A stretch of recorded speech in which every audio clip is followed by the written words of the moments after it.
Ahojte, vítame vás pri počúvaní ďalšej epizódy GSFcastu, ktorý pokračuje aj tento školský rok, hoci s menšími úpravami. Správy z diania školy vám budeme prinášať na začiatku jednotlivých epizód, vo ktorých bude nasledovať diskusia na zaujímavé témy. Epizódy budú uverejňované každý druhý týždeň. Na úvod vám prinášame krátky súhrn poprázdninových noviniek.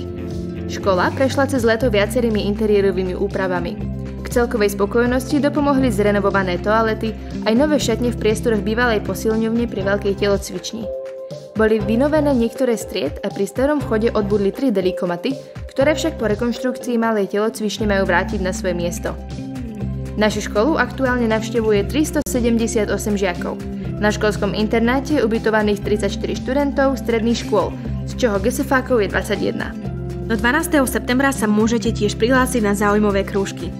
V ponuke nájdete športový krúžok, florbal, volejbal, futsalový krúžok, latinčinu pre maturantov, taliančinu, astronomický krúžok, matematiku s porozumením, finančnú gramotnosť či divadelný krúžok. Zároveň sa na našej škole pokračuje v programe DOFE so sestrou Evou a pánom učiteľom Tyrolom. Jednou z noviniek je spoločné čítanie kníh v knižnici spoločnosti sestry Lívie. Ponovom sa môžete zapojiť aj do stretiek, ktoré budú otvorené pre všetky ročníky.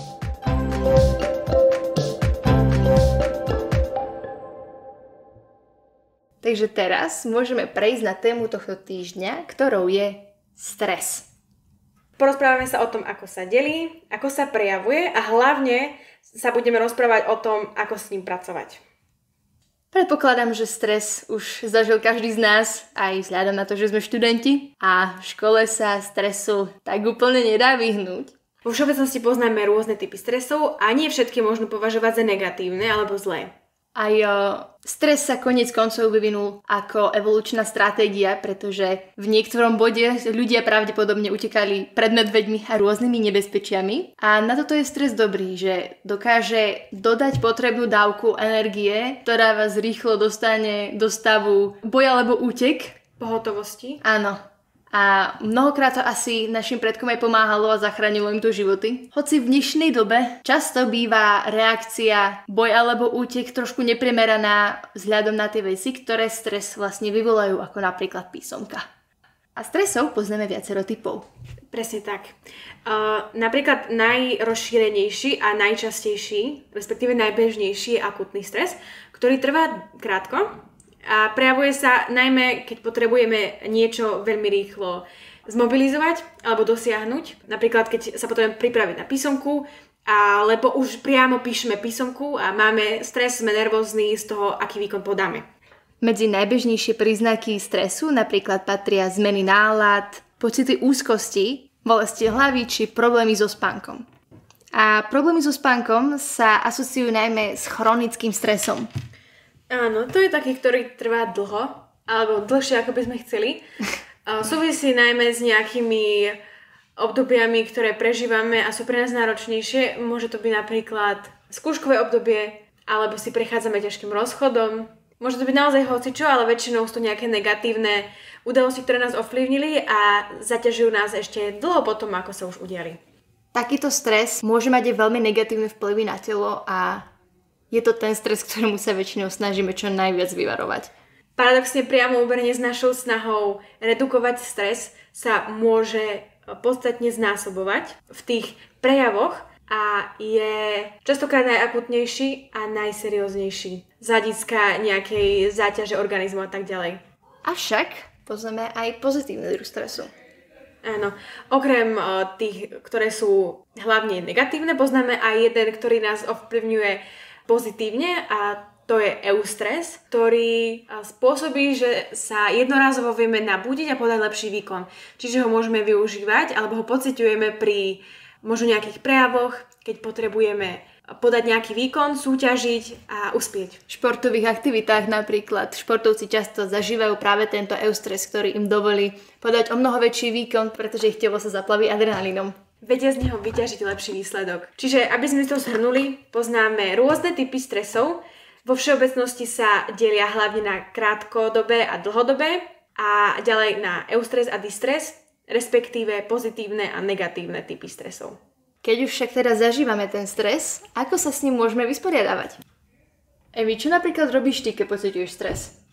Záleží od toho, aký stres a aká udalosť alebo situácia. A keď je to stres, ktorý sa týka školy, tak sa snažím väčšinou rozdeliť si tie povinnosti na také menšie úseky, celky, aby som sa tomu jednorazovo nemusela strašne dlho venovať a aby ma to nezaťažovalo. Čo je najlepšie na týchto veciach, že sú veľmi subjektívne a každý ich prežíva inak. Napríklad fiktívna situácia, áno. Vieme o nejakej písomke mesiac dopredu a našou úlohou je pripraviť sa na to zodpovedne a vieme, že nás rozhodne tento typ situácie, udalosti bude zaťažovať. Je na nás, ako sa k tomu postavíme. Čo by si robila ty? Môžem veľmi pozitívne povedať, že by som si rozkuskovala túto väčšiu úlohu na menšie, schopnejšie kúsky, ktoré dokážem postupne vstrebávať pravidelne. By som si vyhradila čas, ktorý si za to sadnem, pekne si upracem pracovisko, aby ma nič nerozptylovalo, pustila by som si príjemnú hudbu, najlepšie inštrumentálnu a dobre by som sa naučila na písomku. Ale ako všetci vieme, to sa na 89% nestane, takže pravdepodobne by to skončilo tak, že v jeden krásny večer proste budem dlho ponocovať. Áno. Smutné je, že toto je najbežnejšia realita našich dní, ale je to prirodzené, lebo ako náhle vieme, že nás niečo čaká, tak máme túžbu to odkladať na neurčitý čas, aby sme sa tým nezaťažovali priamo v tej danej chvíli a stresuje nás to vlastne príliš na to, aby sme to vedeli konfrontovať a preto sa to snažíš posúvať, až kým už nie je úniku. Áno.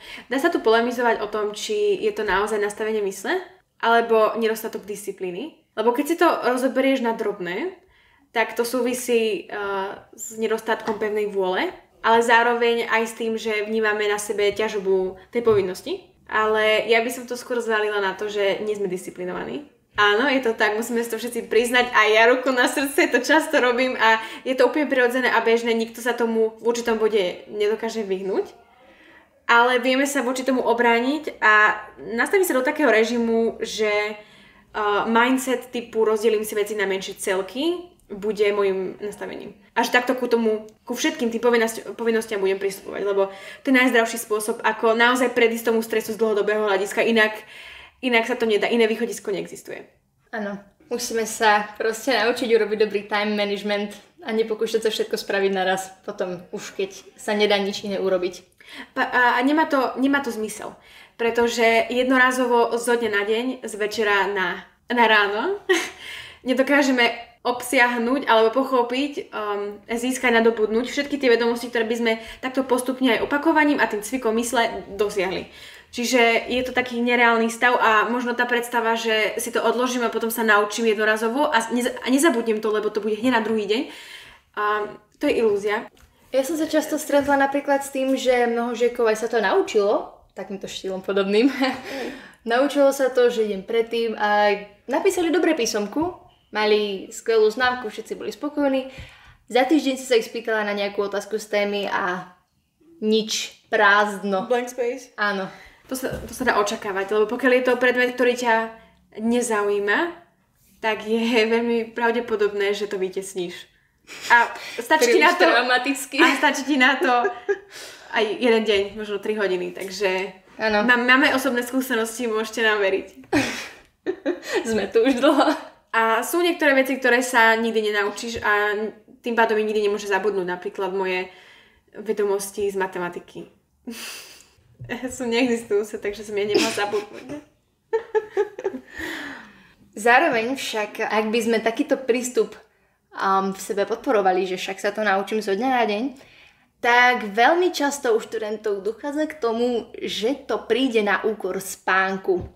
Čože naozaj nie je dobré, lebo ako vieme, tak nedostatok spánku je jeden z ďalších nielen spúšťačov stresu, ale potom aj prejav stresu. Ak sa zle vyspíš, tak máš stres. A ak máš dostatočne veľa stresu, tak sa nevyspíš. A je to taký uzatvorený kruh. Áno, je to tak a dostať sa z tohto blúdneho kruhu začarovaného je veľmi ťažké, ale ja osobne, aj po všetkých skúsenostiach a tých rokoch takéhoto fungovania, ale nie, ja som nemala taký extrém, ale niekedy som sa prestila pri tom, ako som veci odkladala, najmä predmety, ktoré mi nešli, alebo som ich nemala rada. Dôležité je začať práve tým spánkom. Veď existuje to také ľudové príslovie ráno múdrejšie, večera je o mnoho väčšia šanca, že ak si privstaneš napríklad, tak sa naučíš niečo o mnoho efektívnejšie, ako keď to ťaháš do jednej. Áno, ale tiež je potom dôležité poznať, aký si typ. Lebo ľudia, ktorí preferujú učenie sa večer, sú menej produktívni ráno a naopak. Čiže nemôžeme očakávať, že pokiaľ sme ranné vtáčatá, tak sa nám bude dobre učiť večer. A keď sme nočné sovy, že sa nám bude ľahko vstávať, aby sme sa učili a aby sme s entuziazmom vstúpili do nového dňa. Takže je tiež dôležité poznať seba a nenútiť sa do takýchto vecí, keď viem, že je to proti mne. A to je veľmi dôležité. Každopádne to nespravedlňuje fakt, že každý by mal spať minimálne 8 hodín. Hlavne vo veku, keď ešte dospievame, rastieme a vyvíjame sa. Dokonca 8 hodín je odporúčaný spánok až pre dospelého človeka. Študenti by mali spať 10 hodín. Hoci, dajme si ruku na srdce, nepoznám ani jedného z našej triedy, ktorý by toto dokázal. To je podľa mňa nereálny čas. Keď berieš do úvahy všetky krúžky, rozvrhy... Akože asi sa to dá zmanéžovať, ale nepoznám človeka, ktorý by to reálne robil. 10 hodín je podľa mňa trošku pritiahnuté za vlasy. Tak ale vieš, mali by sme vypiť aj minimálne 2 litre vody denne. Tak a mnohí ľudia s tým majú tiež problém. Dokonca malé deti by mali spávať minimálne 12 hodín a potom čím si starší, tak potrebuješ menej. Napríklad, ak si v dôchodkovom veku, tak ti stačí 6 hodín spánku v noci. Tak asi som v dôchodkovom spánku už. Potom tak budeme vyzerať ako dôchodcovia, keď sa ráno zobudíme. Ale ja si myslím, že to všetko je tak skvelo prepojené, že ako náhle človek začne dodržiavať nejaké z týchto odporúčaní, tak uvidí okamžité výsledky. Najmä pri tom spánku. A potom možno aj k tomu prístupu k práci, vieš? Keď máš viac energie, vieš do toho vložiť viac seba, vieš sa viac zapájať, byť aktívnejší, viac počúvať na hodinách, potom sa menej učiť doma. A toto všetko tak krásne spolu súvisí a tak pekne sa to doplňa, že je naozaj dobre začať čím skôr. A najmä teraz, keď začína nový školský rok a ľudia si dávajú rôzne predsavzatia, je fajn zahrnúť do toho aj toto. Minimálne 8 hodín spánku denne a ten úsmev na tvári, ktorý všetci opomínajú na hodinách, tam bude, lebo budeš vyspatý, budeš mať energiu a budeš žiariť. Áno. Ale toto všetko sú rady, čo robiť, aby sme sa vyhli stresu. Čo však robiť, ak už človek práve prežíva stresujúcu situáciu a ten stres mu napríklad bráni v podaní lepšieho výkonu. Ako sa dostať do lepšej pohody, ak potrebujeme sa zbaviť tej váhy, ktorá by nás inak ťažila. No, medzi najpoužívanejšie rady, ako predísť alebo manažovať priamo ten stres, je napríklad cvičenie alebo vo všeobecnosti pohyb. Keď sa sústredíme na tie pohyby, vieme dosiahnuť takú vyššiu sústredenosť. Plus to vylučuje nejaké endorfíny do krvného obehu, hormóny šťastia. Presne tak. A ak ste náhodou v situácii, kedy si nemôžete ísť zabehať, lebo práve sedíte nad písomkou, tak sa odporúčajú napríklad rôzne dýchové cvičenia. Také tie, že nádych na 5, zadržať na 4, výdych na 8. Aj takéto môžu pomôcť, ak práve prežívate akútny stres a potrebujete sa uvoľniť. Zároveň som ešte počula, že pomáha aj keď zatvoríte oči. Započúvate sa do zvukov okolo, taký ten mindfulness. A vtedy to pomáha sa ako keby tak trochu dostať do prítomnosti, vieš, že počula som niekde taký citát, že ak sa stresuješ, žiješ v budúcnosti, ak sa trápiš, žiješ v minulosti. A že vlastne toto, takéto navnímanie okolia nejak inak ako bežne, že proste zavrieš oči, chvíľu počúvaš alebo položíš ruky na tú lavicu a vnímaš, že kde je aká diera po tvojom predchodcovi, to ti môže pomôcť prestať sa stresovať nad tým, čo môže prísť. Akože v tom takom dobrom slova zmysle. Dostaneš sa do toho prítomného momentu trošku. Mne sa hneď vybavila taká situácia, že sa stresuješ nad písomkou, ktorú máš práve pred sebou a zatvoríš oči a nevidíš ju. A dostaneš sa okamžite do pohody, lebo tvoja príčina stresu zmizne spolu s zatváraním očí. Čiže áno, by som odporúčala radšej dýchať, nezatvárať oči. Alebo ten pohyb, lebo dvere sú... Áno, utečte. Ale nie, to ste nepočuli od nás. Áno, však vždy sú nejaké úniky. Koniec koncov, ten pohyb je overený 1000 ročiami evolúcie a našimi predkami, ktorí áno, práve z takýchto situácií vedeli vyťažiť maximum. Kdybyže zdrhli. Áno, napríklad, keď utekali pred predátorom, ja neviem, vieš, adrenalín, kortizol. Písomka to zožere. Písomka nie, ale známka. Rodičia doma. Ja by som sa ešte vrátila k tomu pohybu. ten je možné robiť kedykoľvek, behom dňa. A nemusí to vyzerať ako polhodinové cvičenie pilatesu, kde si doma, alebo vo fitku. Ale napríklad aj jednoducho zamenením nejakej aktivity, na ktorú sme zvyknutí, za niečo aktívnejšie. Napríklad nevyužijem výťah, keď prídem domov, ale pôjdem po schodoch. Alebo nepôjdem, ak bývam blízko, teda nepôjdem do školy autobusom, ale pôjdem pešo, spravím si prechádzku. Alebo si posím dlhšie, budem meškať na auto. A máš rádne kardio, keď bežíš.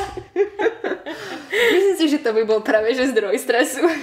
Vždy ide aj iný autobus. Je prirodzené, že ten stres behom školského roka, keď sme teraz pri tej téme škola, že ho prežívame a je úplne ľudský a bežný. Takže v prípade, keď cítim, že ho už nezvládam úplne manažovať a prerastá mi cez hlavu, je v poriadku povedať o tom niekomu, zveriť sa a popremýšľať nad tým, čo by som mohol urobiť, aby som ho zmiernil a čo je práve príčinou môjho stresu. Identifikovať príčinu je väčšinou jeden z hlavných bodov. Naozaj veľmi užitočné je aj delenie povinností a tých vecí, ktoré nás čakajú, na menšie úseky a celky, ktoré sa nám budú lepšie dosahovať, dokončovať a ktoré nám budú spôsobovať menej stresu, lebo ten stres je prirodzené, že bude v určitom bode prítomný, ale vďaka tomu, ako k tomu bude pristupovať, vieme zmierniť a trošku stlmiť ten jeho dopad na nás. Jeho negatívne účinky. Presne tak. A stačí to napríklad aj tým, že identifikujeme konkrétny predmet, s ktorým máme problém. To som dala iba takú pomôcku pre mňa, lebo ja som sa nad tým častokrát zamýšľala. Prečo mi niečo nejde a prečo si mám taký problém a prečo mám toľko stresu z niečoho, čo ma v podstate ani netrápi, ale stále som sa nad tým zamýšľala a veľmi ma to zaťažovalo. Čiže možno identifikovať, s ktorými vecami mám konkrétne problém a na tých pracovať.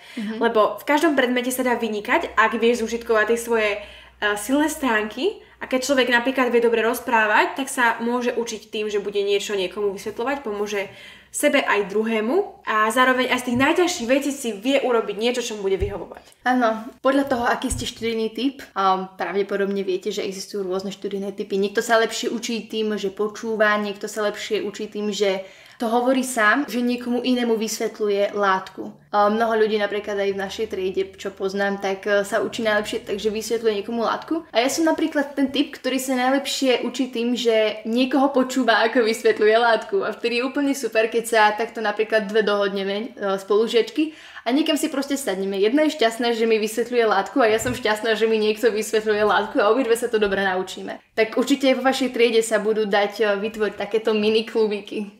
Prednedávno som čítala jednu štúdiu, realizovala sa na 2 skupinách študentov, ktorí mali rovnaké podmienky zo začiatku, boli upozornení a upovedomení o tom, ako bude prebiehať ten celý výskum a riešilo sa vlastne to, ako na nich vplyvá stres a ako majú životosprávu.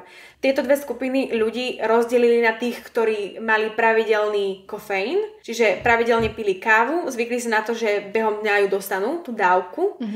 Čiže sa stala akoby takou návykovou, motivačnou, že proste tam bola vždy prítomná ako ten motivátor. Áno. A potom druhí, ktorí vlastne mali pravidelný spánkový režim a porovnávali, ako na nich vplýva aj ten stres, tých vecí, ktorým všetci čilili.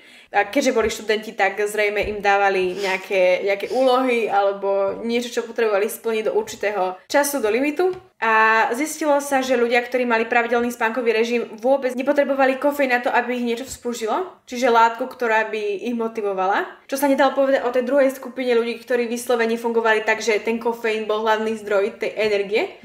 A dokonca aj šťastnejší boli tí, ktorí mali ten pravidelný spánkový režim a vedeli, že teraz musím ísť spať, aby som sa ráno zobudil o tomto čase, aby som stihol všetko toto. Boli schopnejší v manažovaní toho svojho času aj voľného a celkovo mali lepšie akademické výsledky ako tí, ktorí v podstate sa sústredili hlavne na tú energiu z kávy. Týmto sme asi práve sklamali kávičkárov medzi našimi poslucháčmi. Áno. Skúste viac spať. Ako sa toto už mnohokrát predtým spomínalo, je prirodzené, že každý z nás pociťuje stres.